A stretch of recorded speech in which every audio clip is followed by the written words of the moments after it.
Dana White has just dropped a massive announcement that's set to completely change how fans watch the UFC starting in 2026. The total yearly cost to watch every single UFC event on Paramount will be just $59.99. That's actually cheaper than buying one ESPN pay-per-view, which currently costs $79.99. This single subscription will include all numbered pay-per-views, every Fight Night card, brand new seasons of Dana White's Contender Series, and The Ultimate Fighter, plus a growing library of legendary UFC fights and classic programming from the promotion's history. When you compare that to the old pay-per-view model, fans are now getting an entire year of UFC content for what used to be the price of one event. It's a total game changer, making the sport far more accessible while offering insane value. The Paramount era is expected to kick off in a big way. What was originally planned as Ilia Topuria's first title defense has reportedly shifted to Paddy versus Justin for an interim belt, which is still an absolute banger.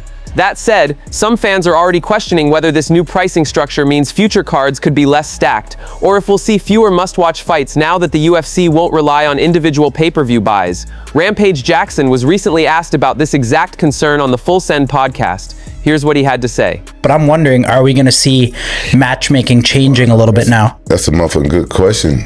It don't matter if they do or don't, because people going to watch UFC anyway. Uncle Dana, he done such a good job of promoting the sport that people just going to watch it anyway. But he probably need like a big bang if he's coming on Paramount.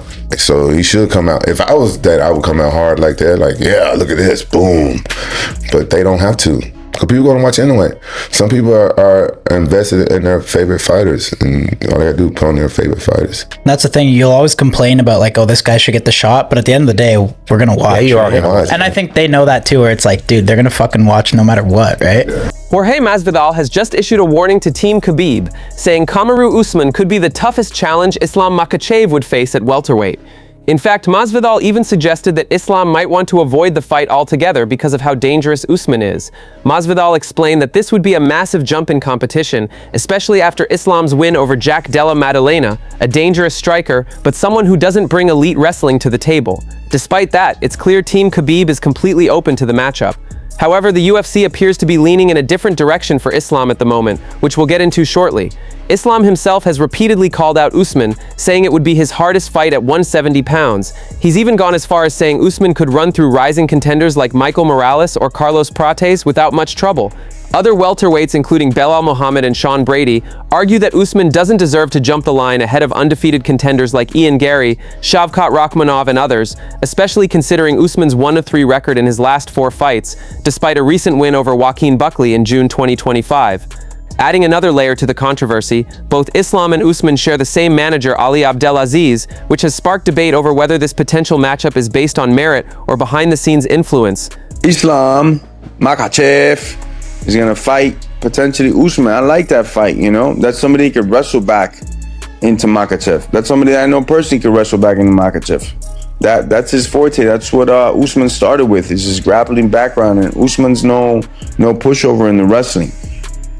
I think he's better on the feet. I think he's bigger, he's longer, he's stronger, he has more experience fighting long fights on his feet as well, and using his defensive wrestling like he did with rat-faced Kobe's bitch ass, you know, or how he did with the other guys. I actually thought he beat the 185-pound champion currently, Chazma, on like a 11-day notice. He just got out of the couch from eating whatever the fuck he was eating, got on a flight, went over there and beat him 2 out of 3 rounds. I think this is the most dangerous fight for Makhachev at 170, man. You know, that's a big step up in competition. I think one of the toughest fights for Makhachev right now, you know. I don't know if they're gonna want to take that one. Jon Anik has now dropped some major insight that's shaking up the welterweight title picture. According to Anik, Michael Morales is currently the frontrunner to face Islam Makhachev next, a surprise for fans who expected names like Kamaru Usman, Carlos Prates, or Ian Gary. Anik explained that the UFC views Morales as a bigger threat to Islam than many of the other contenders. Morales is undefeated and coming off back-to-back wins over elite grapplers like Gilbert Burns and Sean Brady. That resume sells him as a legitimate anti-grappler in the UFC's eyes. Morales isn't just a striker who folds under pressure. He can punish opponents who try to take him down, unlike some of the more one-dimensional matchups Islam has faced in the past.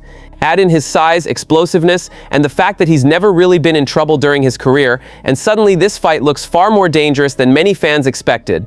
With Islam's Muslim faith and his preference to fight before Ramadan, which begins around February 17th, this title defense is most likely being targeted for early 2026, potentially in February.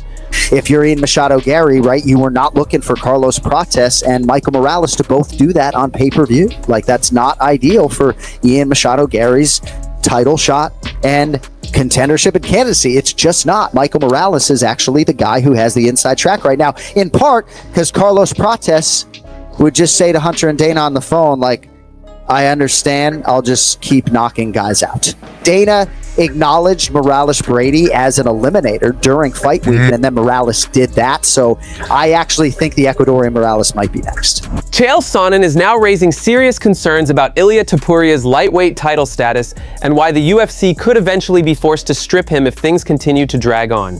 Chael's argument is simple. Ilia has never clearly stated when he plans to return, and when a champion goes quiet on timelines, the UFC typically doesn't wait, especially in a stacked lightweight division full of contenders chasing an undisputed title shot.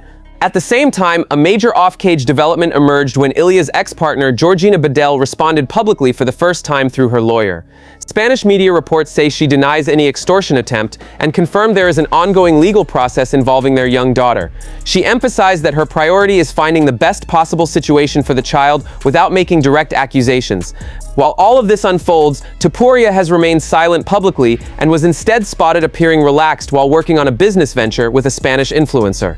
With no return date, legal matters ongoing, and the lightweight division refusing to slow down, Chael's warning suddenly doesn't sound far-fetched, especially considering the UFC has stripped champions for far less uncertainty in the past. Ilia didn't use the word stripped, but Ilia flat out. Ilia was a man about this.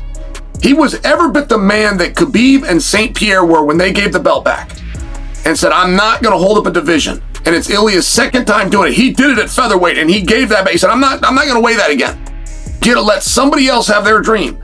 And Ilia tried to do it here. He didn't use the word strip me, but he said they're going to make some announcements. I'm not coming back. He did everything that he could to let the undisputed title be contested.